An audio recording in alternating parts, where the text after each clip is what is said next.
Today, we're exploring the strongest, deadliest, and most devastating tornadoes to ever strike the western United States. From fire tornadoes in California to mountaintop twisters at 10,000-foot elevation that defied all logic. These are the little-known tornadoes that happened in the West, where tornadoes are rarely seen. Hello, and welcome to Deadliest Disasters. In the mountains of Northern California, two dangers merged into something truly terrifying. A tornado spawned from a massive wildfire. On July 26, 2018, during the devastating Carr Fire near Redding, an unprecedented phenomenon occurred. At approximately 7:30 p.m., intense rising heat and turbulent wind conditions created a massive fire whirl, essentially a tornado made of flame, smoke, and ash. This wasn't a small dust devil. This was a genuine tornado-strength vortex fueled by the fire's extreme heat. The fire tornado reached peak winds of 143 miles per hour, equivalent to an EF3 tornado on the enhanced Fujita scale. It remained on the ground for approximately 30 minutes, moving just like a supercell tornado would. The vortex destroyed bulldozer camps, trapped firefighters, toppled transmission towers, and incinerated foliage while debarking and uprooting trees. 3 people were killed directly by the fire tornado, including Jeremy Stoke, a 37-year-old fire inspector who was killed as the tornado tracked over him, and an 81-year-old bulldozer operator named Don Smith. Additionally, 3 people were killed inside their Redding home when tornado-strength winds and flames consumed their structure. 5 others were injured. This fire tornado is the most powerful tornado-like event on record in California and the deadliest fire-induced whirl ever documented. The overall Carr Fire would go on to kill 8 people total and cause over $1.6 billion in damage. But California has also experienced conventional tornadoes. On February 9, 1978, a rare F3 tornado struck Huntington Beach in Orange County around 3:15 p.m. It only stayed on the ground for about 2 miles, but the damage was severe.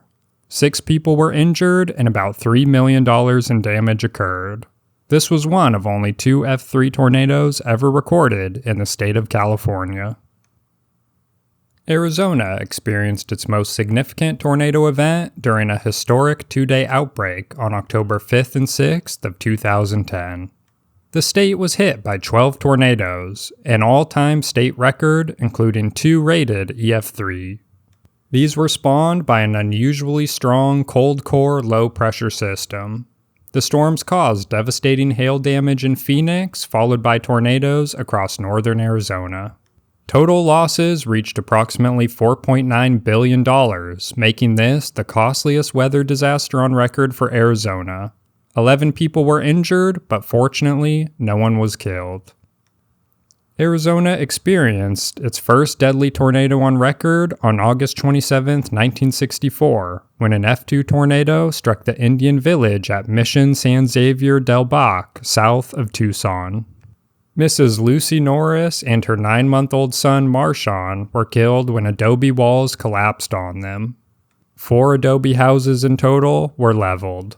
The residents were completely caught off guard and were not prepared for such an intense weather event. They did not have the luxury of advanced warning systems that we have today. Tornado expert Thomas Grassless stated the tornado moved erratically, north, then west, then north again. The tornado was very short-lived, but nonetheless deadly. Tornadoes in mountainous states like Utah are extremely rare, but on August 11, 1999, Salt Lake City experienced one of the most surprising tornado events in western U.S. history. Around 1 p.m., a rare F2 tornado touched down in the Poplar Grove neighborhood and tore through downtown Salt Lake City.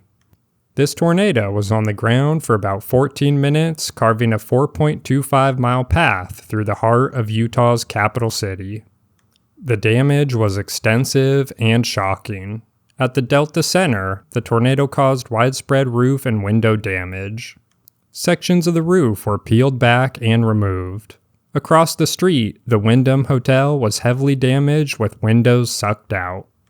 And most tragically, a large steel-framed canvas tent set up for the Outdoor Retailers Convention was completely leveled, killing 38-year-old Alan Crandy from Las Vegas. The tornado then struck Temple Square, headquarters of the Church of Jesus Christ of the Latter-day Saints. Wedding photographers captured viral video of debris being lofted over the Tabernacle building. At a nearby construction site for a new conference center, the tornado ripped down scaffolding and caused a 200-foot crane to buckle and collapse. The tornado continued through Capitol Hill and Memory Grove Park, destroying or damaging 1,000 trees and affecting approximately 300 buildings. In total, 1 person was killed and over 80 more were injured. The damage exceeded $170 million, making it the most destructive tornado in Utah history. Utah also experienced a high elevation event on August 11, 1993, exactly 6 years before the Salt Lake tornado. An F3 landspout formed in the high Uintas. It caused massive tree fall damage along a 17-mile track, topping out at 10,880 feet above sea level, nearly 2 miles up in elevation.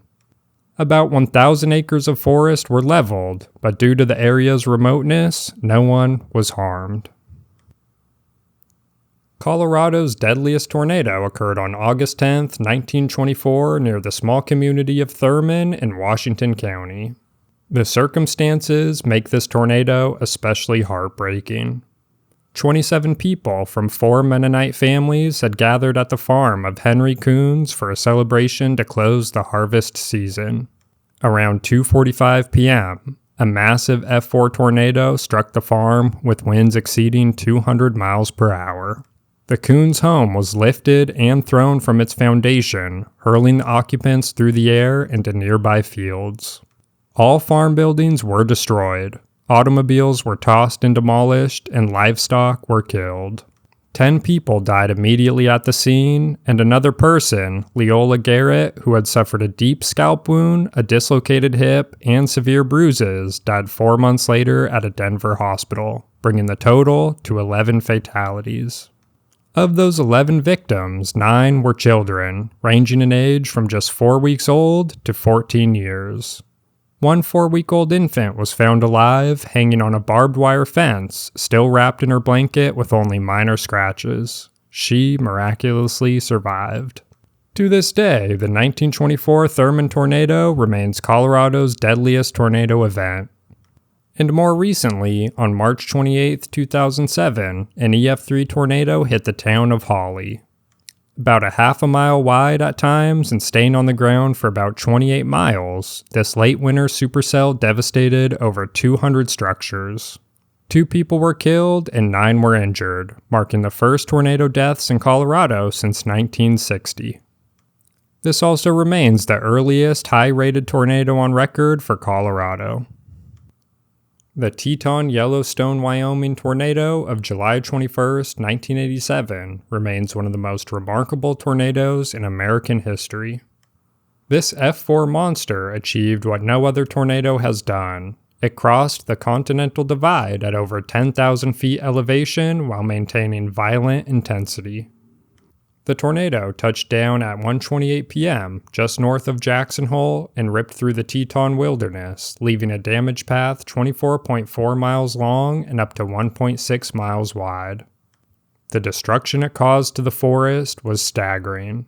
Legendary meteorologist Ted Fujita, who created the Fujita scale, personally surveyed the damage and was shocked by what he found.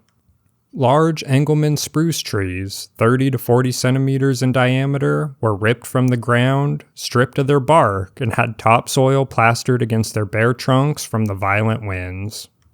Fujita estimated 1 million trees were destroyed, and he later wrote that this tornado's forest damage exceeded even the famous Xenia, Ohio F5 tornado from the 1974 super outbreak. Because the tornado stayed in remote wilderness, no one was killed or injured, though 9 campers at Enos Lake heard the terrifying roar as it passed nearby. This tornado holds multiple records. It's the strongest tornado ever recorded in Wyoming, the only F4 ever in the state, the strongest tornado ever recorded west of the Continental Divide, and the highest elevation violent tornado in U.S. history. But Wyoming has faced other significant tornadoes in more populous areas. On July 16, 1979, an F3 tornado devastated Cheyenne, traveling about 9 miles eastward through Buffalo Ridge and mobile home neighborhoods. It destroyed approximately 200 homes, injured 40 people, and killed 1 person. This remains the most destructive tornado in Wyoming history in terms of structural damage. More recently, on August 12, 2005, the town of Wright was hit by an EF2 tornado that became Wyoming's deadliest. It completely leveled 91 homes, damaged about 30 more, and caused severe infrastructure damage. 13 people were injured and 2 were killed, giving this tornado the grim distinction of being the deadliest in state history. The Pacific Northwest is far from being tornado country.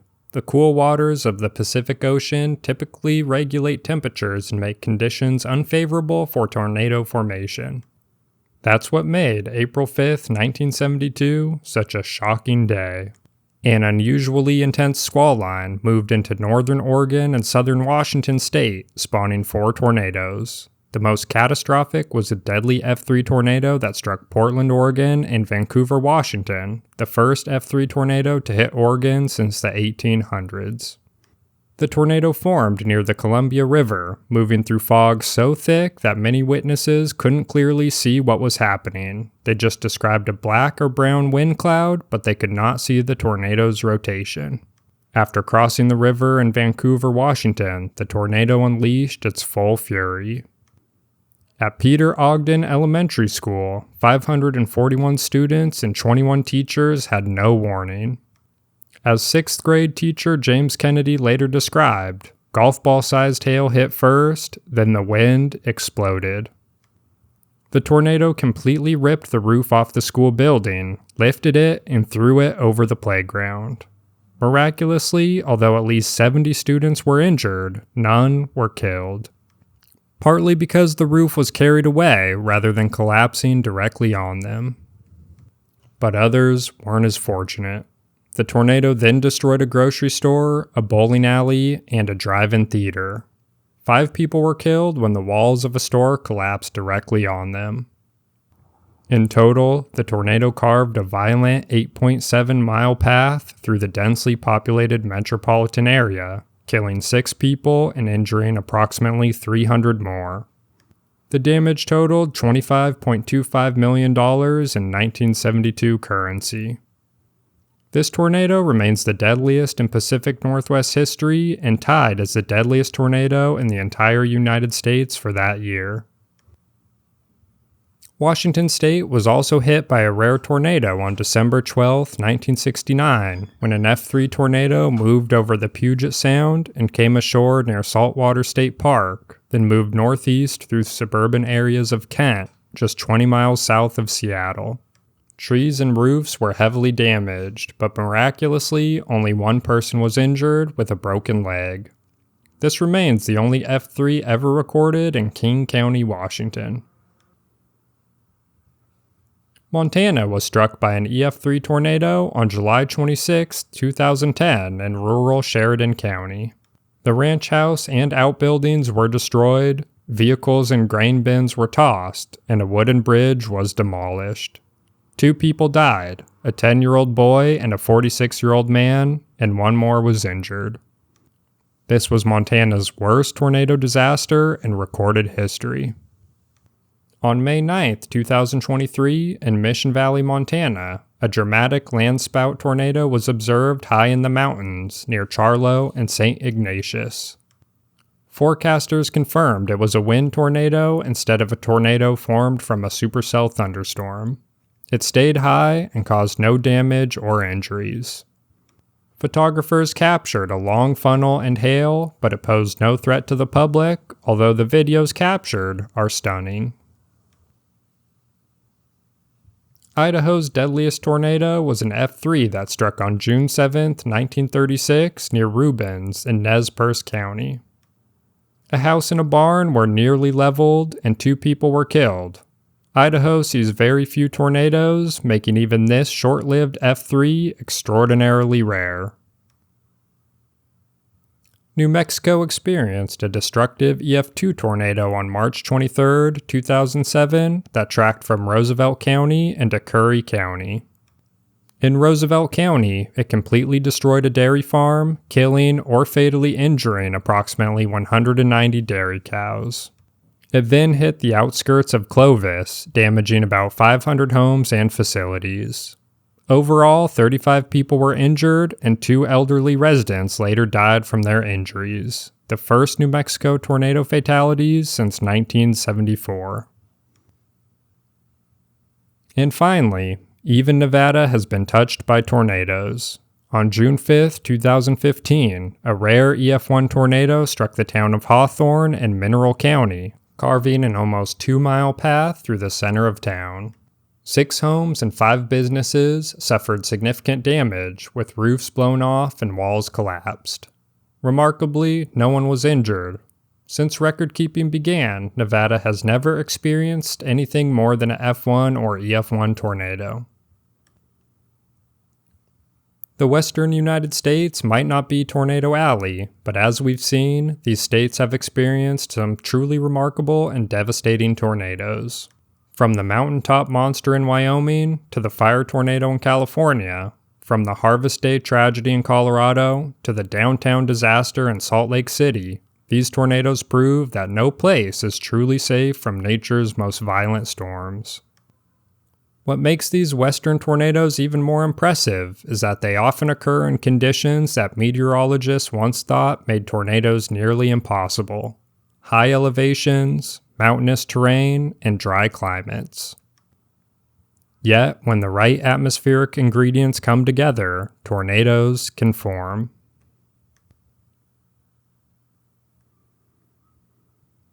Thanks for watching. This has been Deadliest Disasters. Please don't forget to like and subscribe. That's the best way to help our channel grow. And if you want to buy me a cup of coffee, check the link in the description or on our channel page. Thank you.